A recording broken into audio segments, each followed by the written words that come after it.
Zoom gods of all goodness, please give us a good video. Have you been drinking? Not enough. So you are drinking alcohol while recording. It's my Friday.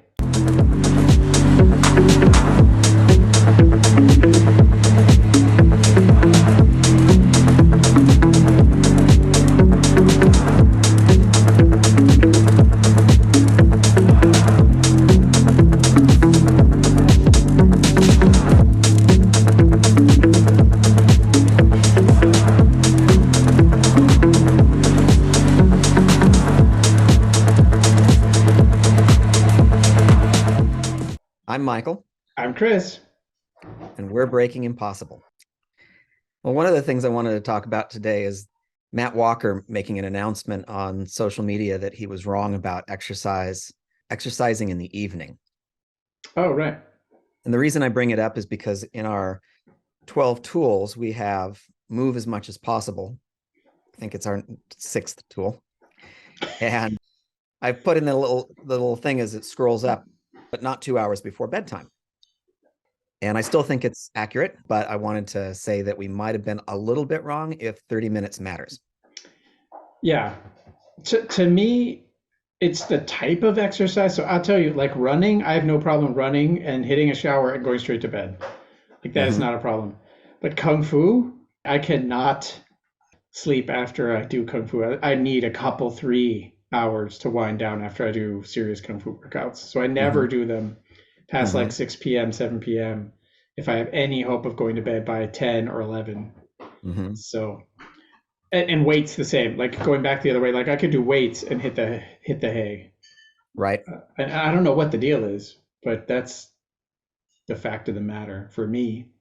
Well, Matt Walker is the acknowledged expert in his field, or one of them, and he was concerned previously that it had to do with the elevated body temperature and how that affects being able to fall asleep. And that was the reason that I thought we shouldn't move too close to bedtime. And again, speaking anecdotally, just from my own personal experience, I don't sleep as well if I exercise in the afternoon. The closer to bedtime I exercise, just like the closer to bedtime I eat, the worse I do in terms of my sleep. But he mentioned a study where they looked at two different types of exercise. One was aerobic and one was weightlifting. It was a small study, and it took me a long time to figure out what study it was because he doesn't say anywhere, but I found it. It was 3 years old. Shame, shame, shame. Come on, cite your studies, people. It We have was a whole library. You'll find it in the comments. Yeah, it was a small study, and it was only men. And he didn't mention That. chronotype, rather, which I thought was interesting, Hmm. considering he's a sleep scientist. But anyway, what they found was that exercising 3.5 hours before bedtime doesn't have a negative effect. In fact, it can have a positive effect on your sleep. And the concern about your elevated body temperature isn't there, because apparently 3.5 hours, your body temperature can fall fast enough back down to where it needs to be, where you can fall asleep. And 90 minutes, there seems to be no advantage and no disadvantage. And 1 hour, there seems to be a disadvantage. And this again has to do with the elevated body temperature. But Huh. the more I So, thought, so what happens if you take a cold shower? that has an effect on your temperature too, but it's not related to what we're talking about. Although what you said is related to what we're talking about, the type of exercise that you do. But other things you have to take into consideration, just like anything else, are genetics and habits, and again, whether you're a man or a woman. I saw a study recently where cold exposure has this effect on men where they lose more body fat around their waist, but it didn't happen with the women in the same study group, and they're Hmm. not sure why. And it's long been rumored that the reason that swimmers aren't as lean as runners is because of the fact that when you swim, the temperature of the water is cooler, so that your body temperature doesn't rise as much as it does when you go for a run, for example. Hmm. So therefore, that might have something to do with lean muscle mass. Anyway, I still think it's okay to say 2 hours, but depending on who you are and the type of Unless, exercise you're doing, it could be 90 minutes. unless you're doing kung fu, then leave Unless you're longer doing kung time. fu. No, but it is similar to the alcohol thing. When you drink over time, how the alcohol affects you changes, and the same thing can be true with the exercise. If I started exercising at night, routinely, I may adapt to it and I might be able to go to sleep and have perfectly good sleep after exercising later in the day. Maybe I don't right now because I'm not used to it. Yeah, it's funny you mentioned that because when you said exercise in the afternoon, I was going to chime in that when I was in Seattle and I was, waking up at ungodly hours like 4 and 5 a.m. and doing my work, I would Mm-hmm. be done at like 3 p.m. local time. Mm-hmm. And as you will recall, I loved going out for afternoon runs, right till dusk, right? So in the summer, it was when all of this was happening, it was a good 3 4 hour run, Mm-hmm. and I had no trouble falling asleep, as I've been saying. Mm-hmm. But here now, I'm on local time, so I'm not at that offset. Except now I'm trying to work so I can have more connection with the West Coast, which means my work day is more like 10 to 7 or 8. So I still go to bed at about 10 p.m. and you'd think I'd be able to wake up at like 6 a.m. and then do my workouts and everything, but I find it super hard.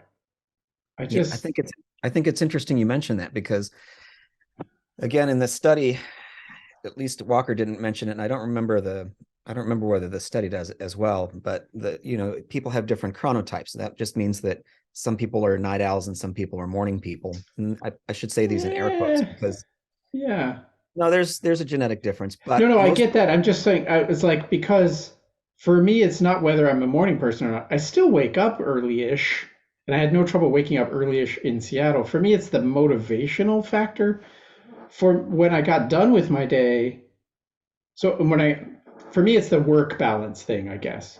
When I mhm, woke up and got straight to work, and then the run and working out was part of the celebration of being done for the day, that was super mhm, easy. But trying to mhm, put the workout before having done the work feels super distracting. mhm, And so I'm really trying to change that mindset, and that's what's hard. It's mhm, difficult for me to get up. No, that's not what I mean. I get up at the same time, 6 7, ish in the mhm, morning mhm, after 8 hours ish of sleep, but I don't feel like working out. It's like double hard to try to mhm, put on the shoes and go for a run or go over to the gym or something else. And that's the mhm. part I'm struggling with. Well, I'm going to take another look at the study and other studies related to this. And the reason is because you just brought something up that I think also could be related to it. And it has to do with the circadian clock. And so, for an example, in the wintertime, I've started going to bed later and getting up later so that it's closer to the sunrise, so that I have sunrise within an hour of waking. It's harder to do that in the wintertime. So I moved my schedule. Who And do you now think you're talking to, pal? I'm just talking about from Seattle, and it's similar with you. But anyway, It's it's now that the worse. I'm telling you. now Wag that the my days finger. now that the days are getting longer here, my plan is to start going to bed earlier and getting up earlier. And again, it has to do with the sun. And I wonder how much that had to do, or might have had to do, with the exercise 2 hours before bedtime. I wonder if it has anything to Yeah. do with how close, where the clock is in relationship to the exercise. Yeah, it's But super in interesting you general, mentioned that because for me, like in the depth of winter, so basically from mid-November till now, so mhm, mid-March or late mhm, February, early March, it doesn't mhm, matter. It's dark in the morning, it's dark at night, like right. period, done, end of You're story. a special case. It's funny though, now we're getting to the point where like the wobble of the earth, right, is starting to swing the other way and quickly. So I Right. remember specifically my friend and colleague James Shupsky was telling me in Seattle in March, Seattle generally gets 120 minutes of extra sunshine just over those 30, 31 days, whatever it is. Hmm. Here, we get 150. So it's that much difference between mid February, end of February, and the end of March. Hmm. But what's weird about it is we will get that and then have a bunch of it taken back because of daylight savings. Hmm. So right now I'm having the sunlight wake me up, which feels much more natural and like, oh, this is great. I had a natural Hmm. sleep. I'm waking up Hmm. naturally from the sunlight. Hmm. And then I'm going to be thrown back into the dark, and everyone around the world says this, but like for us, my feeling is for we at the 60 degrees north latitude, that swing is just weirder because you're Hmm. like you kind of get used to the dark and you're like, okay, I'll just operate in this strange environment, and then you're like, Hmm. oh, it's natural, great, awesome, and then whoosh, It's back to Mhm, weird for another 2 or 3 weeks. It's mhm. anyway. Do I you don't take have a conclusion here. Just I live a weird life. What can I tell you? do you take a vitamin D supplement there? I take a multivitamin ever since, and our viewers and true believers will remember my ever since that B12 iron thing. I've taken Mhm. just a daily multi. I'm not taking anything yet, but I'm considering taking a vitamin D supplement in the wintertime in the Seattle area. Yeah, the wife swears by them. Yeah. But I Uh, also, actually, sorry to interrupt, but the other thing is though she drinks no milk. Like I drink a lot of milk. Milk is mhm. my go-to beverage. There's a ton of vitamin D in that, so I don't feel like I need special vitamin D. I try to get enough of it in my diet and by getting enough UV exposure, but I probably am not getting enough in the wintertime in the Seattle area. Yeah, and doubly so here in the Stockholm Yeah, area. exactly. I'm Yeah. looking at that. The first trip to Hong Kong, without intentionally doing it, I figured out how to solve my jet lag problem. Now I know why, but I didn't know the science back then. I was excited about being in Hong Kong. It was early in the morning. I was excited about being there because I'd never been there before, and the sun was out, and of course it's not here. So I went outside, and I remember how that felt when it got in my eyes. It changed like the composition of my entire being. Yeah, yeah. So I was out there enjoying the sunlight, and also what I didn't realize at the time, but now I do, is I was changing my clock, Yeah, shifting my clock. sure. And similarly, since I do wake up in the morning before the sun rises, and I know that one of the things I need to do is get enough of bright light as I turn on all the overhead lights. But if I go downstairs and the light's coming through eventually after I've had my first couple of cups of coffee or whatever, if I look out, even through the glass, if I look out toward the natural light, I can feel the difference. How Even much through, of that, yeah, I get it. And I'm sure there is some effect, but how much do you think that that is just your own mental, like, not so placebo effect, but your anticipation of it? you can measure the lumens, and I haven't done that, but I'll No, but bet your you that feelings are not measured in lumens. no, but the higher that number, the more it has an effect on your hormones. It has to do with cortisol and melatonin and Yeah, I mean, I get it. I guess so. For me, I'm going to switch gears on you, but stick with me for a second. okay. Like, I've been trying to monitor like the HRV rate, and I've been Yes. monitoring the load and criticizing Garmin through a number of things and blah blah blah. And the Hmm. reason I do that is I'm looking for some kind of objective thing because our feelings, well, they're just a bunch of feelings. And like I love them and they're great, but like they don't really seem to help me figure out like should I work out today or not. Hmm. Um, and so, in the same sense, like, of course, it's undeniable that if you're getting lumens, your endorphins go up and all these other benefits that are in, again, everybody, the library of research that is in the comments. But at the same time, I can be doing all of that and still wake up and feel like crap, and Hmm. vice versa. That's what gets me, vice versa. Here's my Hmm. case in point why I told you about HRV. So I sort of was kind of sick yesterday. But I had like the Elite HRV 5 rating, which was like pretty balanced, but a little bit towards the sympathetic nerve end. And they were like, you should really be doing active recovery, which is hilarious because I haven't done anything since last Friday. Hmm. Today it was 3, and it was like totally swung over towards the sympathetic side. So they're like, you're stressed. I'm like, about what? And what was weird is I felt great. I had a good night's Hmm. sleep, and my Hmm. diet was good. Like, and I was like, I don't know what to believe here. My feelings, which is I really should go for a run, versus all this data, which is like, you should stay in bed, pal. And it just, I don't know. I don't know what to make of it. And so I'm just, when you feel so sure about that, I just don't know how you get to that certainty outside of your feelings. So what do you think? No, I mean, I think that's a reasonable question. And placebo effect cannot be discounted. In fact, it's profound, and it could just be that. And there's Although nothing wrong with that. That's a funny thing. Just because it's a placebo effect doesn't mean it ain't working. still an effect. It's still a powerful effect. Yeah. Yeah. So Anyway, anyway, The other thing I I'm wanted still to trying talk to figure about, out whether I should go for a run, like for example, after this call, or maybe go to the gym, by the way, because I still have time to get it in and go to bed on time. So, but will you have to skip dinner? yes, I've already skipped dinner. In fact, it's funny you mentioned that. Um, we've been doing our sort of natural experiments, And and Annie too.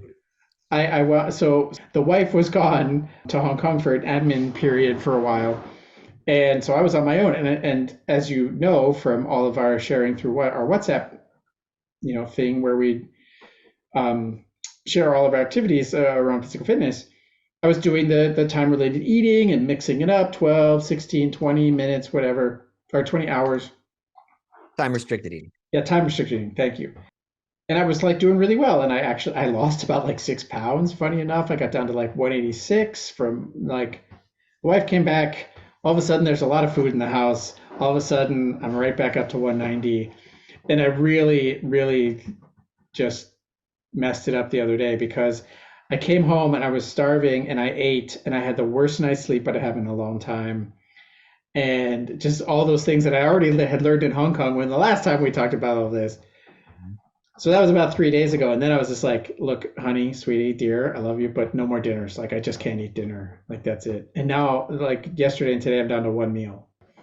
So I think we should do an entire video on time restricted eating at some point, at least why we're doing it, if not on the subject itself. Most of the science that I've seen say that the benefits to health span and lifespan probably come from the fact that you are more likely to have less calories if you eat in a shorter window. It's the calorie restriction more than the timing of it. So I However, watched. there is a circadian component. Well, my point was that if you lost weight, it wasn't the time restricted eating itself that made you No, lose the weight. that's right. It was the calorie reduction that resulted from it. Yes, that's right. Because Well, and also we still can't violate the laws of thermodynamics. Energy balance is a thing, and you cannot break the laws of physics. but anyway, I still think that the advice to eat less and to eat less often is good advice, and I try to follow that. And it's not just because I'm trying to get leaner or lose weight or anything else. It's partly because I believe that it might have long lifespan and health span benefits more than anything else. But the whole figuring out the timing of it is very individual. Right? Some people can't sleep if they're hungry. So anyway, the other thing I wanted to talk about today was the fact that both of us have a 100-miler coming up. When is yours? September is the official one. Mine's in a little over 100 days. The reason I bring it up is because you and I have talked about 100-milers we were going to do before and then got the dreaded DNF, did not finish. Was it dreaded? I don't know. Expected seems more like it. I hate to say I had a DNF, but I had a DNF again. The name of my 100-miler is the Strawberry Fields, and it's the 6.2 mile loop that I mentioned in the previous video. Yours is the Sörmlands 100 that you made in same one as I did last year. So actually, it's funny you ask because I'm trying to figure out how to prepare for it. Last year, I was running the whole thing in sections, which did me super good on the first two sections. So you had a run walk strategy? No, what I mean is I would my training was actually on the route of the race. You trained on the actual trail. Yeah, so I was super familiar, but two reasons kept me from actually completing that plan. So the first one was as I mentioned just earlier in this discussion, the B12 iron deficiency thing. Like I practically fainted out in the middle of nowhere out there a couple of times. And then the second one was trains. So because to get to the route starts out very far, near no public transport routes. Like basically the nearest bus is, I think it's about 10 kilometers to the start. So like I have to take a train the earliest train out to that neighborhood is like at 6:37. And then a bus that then like you have to wait another half an hour for the first bus. And then it takes you out there and then you have to run 10K roughly 10K to the start, and then you Hmm. start, and then the first section ends back at that same train station, and that's a good 42K. That's a marathon. And then it's another marathon from that train station to the next major city. Look, here Hmm. I am with quotes again. Anyway, and there's a train station there, and so I'm trying to figure out this year, like, what do I want to do? On the one hand, it's super good to be out on that route because A, it's the route. B, it's got Hmm. a lot of good elevation. It's just good for your training. Hmm. But B, it comes with all of these overheads, I would call Yeah, them, I know like exactly what managing, you're talking about. yeah, managing the trade, managing the transport, managing all this other crap. Pardon my I language. had that I had that experience when I was in Hong Kong the last trip. I stayed in Chunmoon, which is Right. Yeah, where the that's four exactly trails, what I'm talking about. I remember you. and Yeah. trying to get to the section I wanted to be on. Just the logistics of getting to the other end of the new territories was completely messing me up. What I should have done was stay the night in those places where I was planning to do that training the Yeah. next day. Yeah, it's doubly difficult for you. Like I didn't quite have those same problems because having been, lived there for many years, I had no problem picking it up Hmm. where I wanted to go. Well, Um, I was still learning how to take trains and buses no, and yeah, no, exactly. Yeah, overhead. It's extra overhead if you don't know. yeah. Telling you all of this because what I'm thinking about doing is, as I've already been also mentioned in this discussion, running tours of the city around all of Hmm. the islands. So I figured out there's basically a marathon around the three bigger islands, including a couple of the smaller ones Hmm. downtown. So I've Hmm. been thinking about trying to do that 4 times over Right, a long weekend, for example, right. just to tell myself, yes, you can do 100 miles. Like, good job. I would really like this year to be able to just say I finished 100 miles, even if I don't qualify Me too. for the Hong Kong trails Then my further goal will be to do 100 miles in 24 hours. in 20. Good luck I to you, want to my do 100 son. miles in 24 hours. It's not that hard. People do it. It's a thing. Yeah, yeah, yeah, people. I It's don't know going to if take this me I longer, don't know but if this person can, but like I applaud you and I will be there to slap you on the back. well, the two other 100 milers that I attempted were much harder than the one that I'm trying to do. No, that's right. You have grown wiser. Uh, I remember like you're much more social and connected than I am, but I do remember one of the few interchanges I had with Andre last year as we were planning our races. He asked me what the D plus was on my event, and his response was the wiser choice because I think he knew you had Yeah, already picked basically the Razorback of the Cascade Mountains for yours. yeah. Uh, Do hard things. Well, I was trying some hard things. I'm yeah, gonna try. I'm gonna try a little bit easier hard thing coming up here in June. So yeah. Let's do that. Achievable, hard but achievable. well, I won't.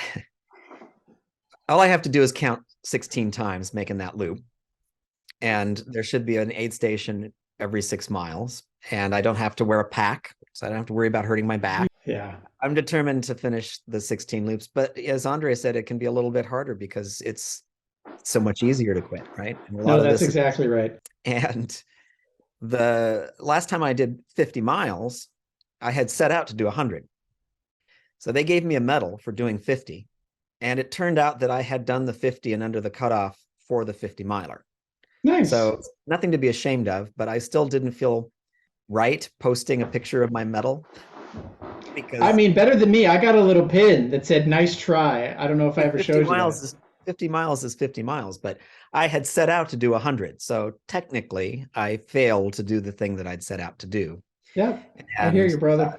yeah, but it's okay, right? Because we're setting our sights big and we're working our way up, and eventually we'll get there. You've qualified for the four trails previously and then couldn't go for work. And, And we, then COVID, and then excuse. But anyway, this is, this year is the yeah, year. no, this is my point for bringing it up, right? Because we've been telling people that we've been training for the four trails, the Hong Kong Four Trails Ultra Challenge for the last 5 years. And okay, well, why has it been 5 years and you haven't even qualified yet, right? Well, you did once, but Yeah. then you couldn't go because of work, and I had a couple of injuries. And anyway, Well, but I'd also tell those self-same people, like, look, that's a brass ring you jump for, but like the right, the the activity, the jumping is the part.